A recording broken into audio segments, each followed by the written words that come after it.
Greetings friends, your friendly neighbourhood fanatical dragon here once again, and it is Eastern Heroes time. Let us take a little look together at the glorious issue 4. I think the biggest, most jam-packed issue so far. About 124 pages, I think, if I remember rightly. Absolutely jam-packed, so let us take a little look and see what you're in store for if you have already ordered it, or if you're thinking about doing so. Let's take a little look. So we have, once again, glorious cover art by Creaky99. Creaky99 art. I'll leave a link down to his Instagram underneath here. Do please follow. His work's pretty glorious, and his covers just go from strength to strength. This issue focusing largely on the raid. Certainly that's the cover story. As a great interview with Gareth Evans, but we'll take a little look at that in a second. So you get the magazine, you get a little poster version of the cover without the text, and then you get a wee bonus disc which gives you 2 episodes of the Stop Kung Fu TV show from the early noughties, I think about 2001. Hosted by Jonathan Ross and starring our very own Ricky Baker. Pretty cool, very good fun to see. I don't think the BBC's aired this again for a long time, so it's going to be great seeing 2 full episodes, and there's also a wee Kung Fu Ricky extra sort of 10-minute little short on there too. Pretty good fun, but the mag itself is the main attraction, and it's absolutely loaded, so we'll kind of flick through together. So we get Rick's little editorial at the front, and then we dive straight into pretty great interview with Gareth Evans, director of both of the Raid movies, speaking about how he kind of got started, how a director from Wales ended up making some of the best Indonesian martial arts movies ever made. So he kind of goes through his story of making the first Raid, meeting the guys on Rantau. Pretty great interview. I think he spent a couple of hours with the lads and kind of went through pretty much his whole career, his influences, right the way up to Gangs of London and Havoc.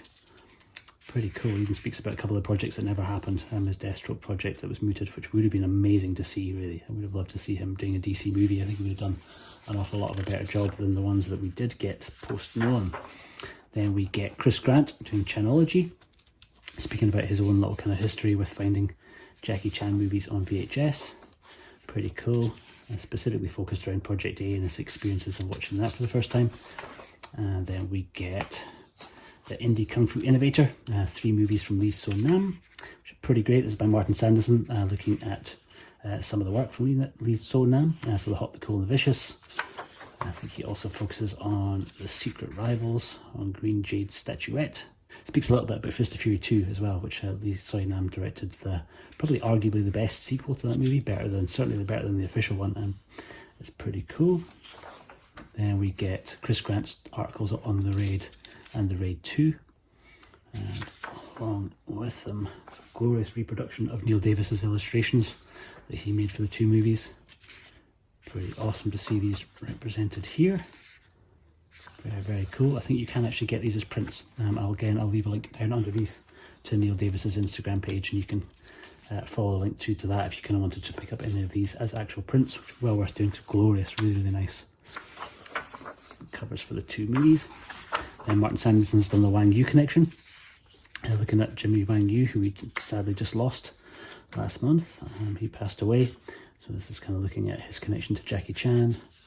A little bit of an overview of his career starting out at Shaw Brothers, with some shots from some of his movies, including The Killer Meteors, which are an upcoming release from 88 Films. Then we get my mate Ron, London Ron. Happy birthday to London Ron, who's just had his birthday, doing a little focus on the Charn San event, when Charn San, star of Shaolin vs. Lama, amongst many other things, came over and visited London. I think Eastern Heroes brought him over quite some time ago, and Ron was absolutely there, so he's kind of talked about his recollections of that event. Pretty cool. New section, Spotlight on Talent. First out, this is by Rick himself. This is looking at Scott Rees, who I think another Welsh lad, and speaking about his start as an action star, really, how he's kind of been working towards getting into the industry, some of the projects that he's been involved in. Pretty cool. I think basically this sort of section's hopefully going to end up being kind of guys to look out for over the next little while, kind of people who are up and coming in the action movie industry. And then somebody who's not new to the action movie industry, Jude Poyer. Spotlight on Jude Poyer again by Rick Baker. Jude, I think I first became aware of when he was interviewed as part of BBC's Kung Fu Night back in the 90s when he was still living in Hong Kong and kind of working as a stuntman there. But incredible, really. He's done quite an amazing lot of stuff over the course of his career. Worked with most of the greats, worked with Donnie Yen, worked with Jackie Chan. Great picture of him here meeting the late great Sonny Chiba. Pretty awesome. So a great interview. Rick spoke to him at length, spoke about his career. He's now back in the UK, has been for quite some time, and is working with Gareth Evans, as it can ties back through to our cover story. So he worked on Gangs of London, and I believe he is also working on Havoc. Pretty cool. Really, really great interview. Jude's really enthusiastic. And I can tell he's been pretty busy, judging by his filmography, which is immense. And kind of goes right the way back to his early credits in the late 90s, right through to just now. Then we get Simon Prichard's interviewed Charlie Yoon, who's been kind of stunt coordinator and stunt double on a whole bunch of movies, doubling for Donnie Yen. I think he's kind of worked on John Wick 4. He's worked on the Xander Cage movie, the more recent one. Worked on Hitman 47, and I think he worked on the most recent Matrix movie as well. A pretty great interview. Apparently also working on the Obi-Wan Kenobi series for Disney+. Pretty great. Then Ron, overachieving once again, doing his second article for the issue, for covering Donnie Yen at Comic-Con. Pretty cool. Speaking of the time when he went there, and including Ron's picture there, meeting Donnie Yen. Pretty awesome.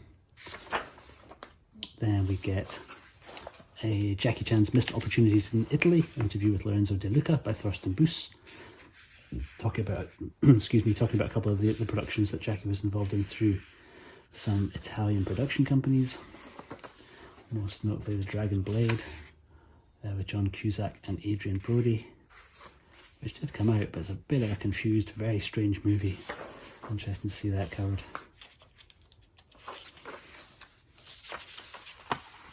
Pretty great. Then we get part 2 of The Magnificent, which is kind of essentially a showcase of that movie in pictures, provided by Toby Russell. We go way back to Eastern Heroes issue 2 when this kind of kick-started off. This is the next cycle in that. You kind of get some excellent images from the movie. Work pretty well. Pretty rare shots, really.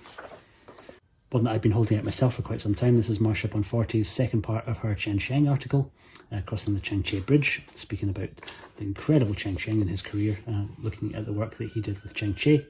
Obviously, he is one of the 5 Venoms, and pretty incredible powerhouse of talent, really, behind the camera as well. He worked as a stunt coordinator and as the kind of martial arts choreographer on quite a lot of Changche's movies.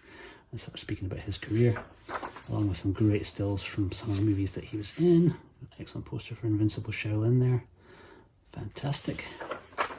Then we get Collecting Japanese EPs by Michael Nisbet, which is pretty cool. This kind of covers an awful lot of Japanese EP releases of music from a variety of movies, some kung fu movies, some Japanese Chambara movies, so kind of some of the Zatoichi movies, Lone Wolf and Cub, through to quite a bit of stuff from various kung fu movies. So from Shaolin Temple. Great actually just knowing the artist that recorded some of these. You can often know the bit of music but never knew who actually recorded it.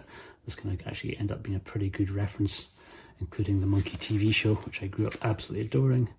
Some stuff from the Mr. Boo movies, from Shadow Warriors, the Sonny Chiba series. Pretty cool. Shaolin Temple with Jet Li. Cover art for these also really, really nice. Kind of also worked as a wee catalogue of things to try and track down. Then there is me, and I think for the biggest issue that we've done so far, this is my biggest section that I've done so far, and pretty jam-packed. So I started off covering the Raid movies as a wee tribute to our cover interview with Gareth Evans, and looked at the various versions of that are available.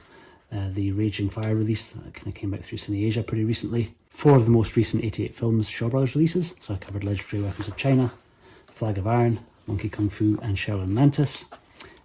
Did a little look at the Arrow version of Come Drink With Me, that's just come out as a Region A exclusive. And also looked at Mr. Nice Guy, which is going to come out fairly recently through the Warner Archive for the first time in the UK. And I had a little look at a couple of different versions of that. So I mentioned the UK version and also the beautiful Japanese version that you can track down still. and that is me for this month. Then we get a spotlight on Bruno Salguero, the Kung Fu Copycat Master. That's another article by Rick.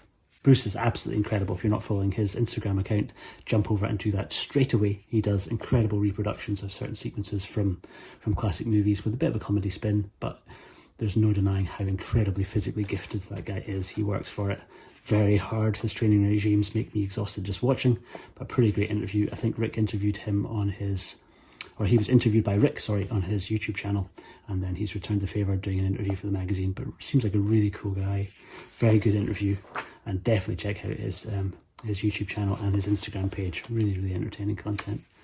He's pretty inspiring and awesome. Then we get a spotlight on Kelly Mclung, again by Rick Baker, looking at Kelly's career through a bunch of the kind of American martial arts movies.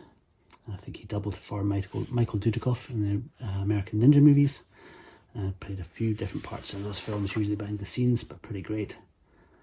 A really, really good interview with him. Then we get presenting the In Shawscope podcast. This is with Clive Davies, Jaron Jones and Nicholas Sheehan, speaking about their podcast, including a link of how you can track it down. But as a huge Shaw Brothers fan, this one that kind of has whet my interest. I'm going to go and see if I can track down some of their episodes and have a little listen through. Always game for listening to people enthusiastically discuss their love for Shaw Brothers movies. There's a pretty great little kind of wee feature on those guys.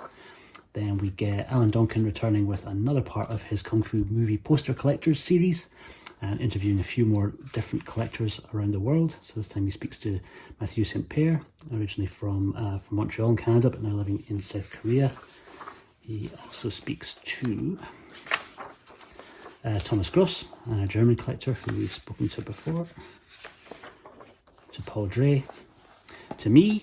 He very, very kindly asked me to be involved, and I jumped at the chance. Although I've not been collecting for that long, it was really nice to get to throw together a little bit for his little section and speak about some of the posters that I really like. And then our glorious leader, Ricky Baker, does a wee section as well, which is very fitting because most of the posters that I got from Ricky. Then we get Discovering Bruce Lee in Belfast. This is by Aidan M. Cochran. Sorry, Aidan, if I'm mispronouncing your name. Is that Aidan?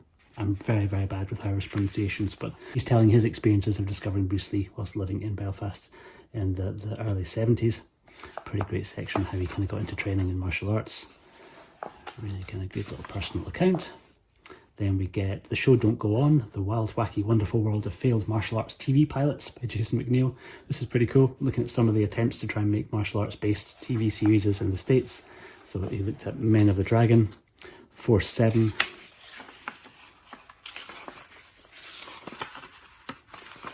The Last Ninja, and Kung Fu The Next Generation. Pretty interesting. That one would have starred Brandon Lee. I think he just made a pilot and little else. A pretty great read. Some shows I had heard of, some I really, really hadn't, so it's done a bit of a deep dive. Then we get a focus on a UK Bruce Lee collector. This is Stephen Wicks. Stephen was in the last issue, and he sort of expanded on his collection, give us a little bit more of a chance to see his pretty glorious Bruce Lee collection. Pretty cool, and that rounds out issue 4. A little advertisement for the upcoming Way of the Dragon special, and on the back a wee sneak preview of issue 5 featuring the Angela Mao interview. And that is it. That is your absolutely loaded issue 4 of Eastern Heroes magazine. Let me know in the comments below if it's one that you're going to track down, if you've already placed your order, or if you're planning to. I'll leave a link down to the store for anybody who's not yet placed an order. You can track this down through Eastern Heroes, also get it through Amazon, or through Barnes & Noble, through the Book Depository. All those links will be underneath. But thank you very, very much for joining me for this today. Please subscribe to the channel if you don't already. I try and cover each of the Eastern Heroes magazines as they come out. I'm delighted to be a part of it. Really happy to do my little Blu-ray section for the magazine each issue. But thank you again very much for joining me today. I'll see you in the next one. Take care.